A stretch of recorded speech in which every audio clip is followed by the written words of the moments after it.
είχαμε μέχρι τις 10 η ώρα κατά εκλογική περιφέρεια. Ναι. Είναι σε ό,τι αφορά τη Λευκοσία 11% και για σκοπούς σύγκρισης θα σας πω μόνο το αντίστοιχο ποσοστό των βουλευτικών του 11. Ναι. Ήταν 12% το 11. Ναι. Η περιφέρεια Λεμεσού 10% τώρα, 14% το 11. Η Αμόχωστος 10% σε σχέση με 12% το 11. Ναι.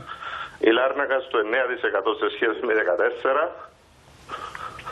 Η Πάφος είναι στο 12% σε σχέση με 15 και το εξωτερικό στο 7% σε σχέση με 5. Σε σχέση με? Σε σχέση με 5%. Μάλιστα. Στο εξωτερικό πάμε καλά δηλαδή.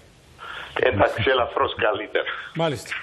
Ας μην κακομελετάμε, ας θεωρήσουμε ότι ο καιρός είναι που αλλάζει τα πράγματα, διότι βλέπουμε μία τάση γενικά προς το χαμηλότερο φέτος.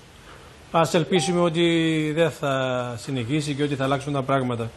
Υπάρχει κάτι άλλο, κύριε Δημητρίου, το οποίο έχετε να μας πείτε τώρα που προχώρησε λίγο η ώρα?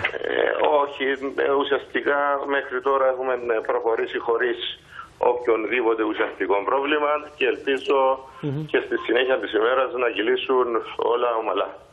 Κύριε Δημητρίου, ευχαριστούμε πάρα πολύ.